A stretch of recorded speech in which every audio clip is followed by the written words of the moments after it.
Hello everyone, welcome to another Rick's Picks. Just recently, Mattel just released photos of the new Fright Zone playset that is coming out. Now, it's very roughly based off of the original Fright Zone playset, so I'm curious about the changes that they made to this. Is it better? Is it worse? Well, we're going to find out in a couple of minutes. So, without any further ado, let's take a look at this thing.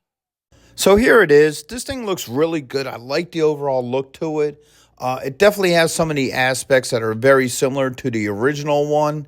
And also some pieces that look very different, like the mouth on the side and a couple other details as well. So the overall look to this thing is, it looks really cool. The next thing I want to do is I want to compare it to the original one. So here it is, side by side with the original one, and you can definitely tell the differences between the two of them. You know, they're very similar, but very different the same. So first off, let's start with the tree on top. As you can see, they gave it more branches. They gave it also a menacing looking face. The vultures on top of it have their wings open, opposed to the original where they're just closed and sitting there. And it also looks like it has a root coming down out of it, probably to snag your heroes and what have you. The prison pretty much looks the same, just a little bit better molding. The same with the stairwell and the little, bars up top. The monster hole looks different. The monster is actually an action figure, and we'll look at that in a minute, opposed to the original one that was kind of just a puppet. I like the side face on it. It gives it a more evil and menacing look to it.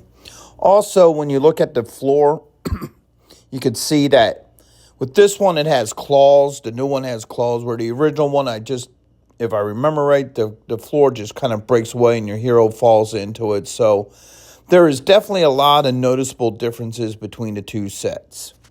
So it does come with a couple of accessories. So first off, you have the crows. Those look really cool. I like the overall look to them.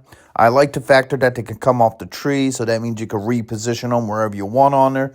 And there might even be spots to where you can position them on the actual Fright Zone, so that's something I'm looking forward to. Next up, you come with a couple of weapons. So you have the standard Horde crossbow, some sort of scepter. I think that's similar to what the Horde troopers come with. And then you got Mosquito's laser weapon. And, of course, the biggest of the accessories, you got the monster. And this thing looks really cool. I like the overall look to it. So, judging from this picture, what I can see is that the legs do move.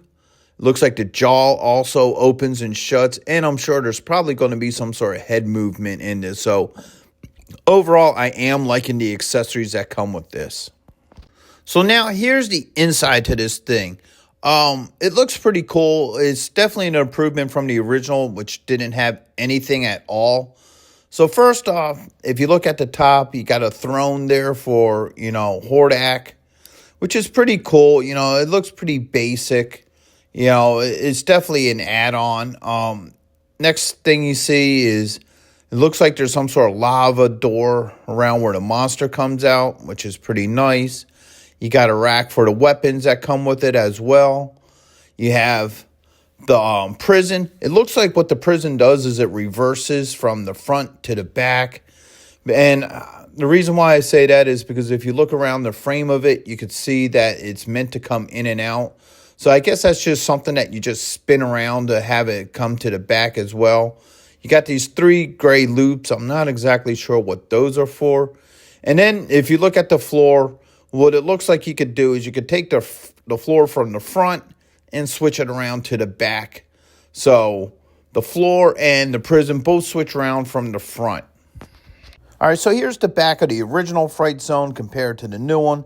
As you can see, this is definitely the biggest change that they did to this playset was they actually gave it an inside, opposed to the original one that had nothing. And also in this picture, you could see that portal that the monster comes in and out of better. Looks like it has some sort of face on the top of it. It's like, I guess, supposed to be some sort of lava door that it comes through. Very similar to the artwork that was on the Horde set. I think that was a San Diego Comic-Con exclusive set. I do have that, and I did do a review on that if you want to check that out. But yeah, definitely the biggest difference on this thing is that they actually gave it an interior. So as you can see, It's definitely the same frame. They definitely use the same frame and makeup from the original playset. Um, Overall, I think it's all right. It's not the greatest, it's not the worst, but it's definitely an improvement from the original one. I, as a kid, and even to today, I wasn't a big fan of the original Fright Zone playset. I didn't think there was much to it. I mean, yeah, the puppet monster was cool, and a couple other things, but other than that, I felt like it was just pretty basic, almost to the level of like some of the Star Wars play sets that just fell flat. It was never one of my favorite play sets. Um, this new one, I do like the factor that they actually added a back and inside for the thing. I think that's really cool that they added that. But a part of me also feels like maybe this is something that they might have should have just started from scratch, maybe did a whole new setup for it, something new and unique to go with the Fright Zone instead of trying to reuse an old set that wasn't really that great in the first place. But that's just my opinion. But I do want to hear what you guys think about this. Are you guys excited about this? Do you want this? Do you think that they should have went with a whole new concept? Let me know in the comments. I'm really interested to hear from you guys. So with that being said, I hope you guys did like this review. If you did, go ahead and check out my Masters in the Universe playlist and hit that like, share, and subscribe. They're all small clicks for you, but it really helps this channel grow. So until the next one, late.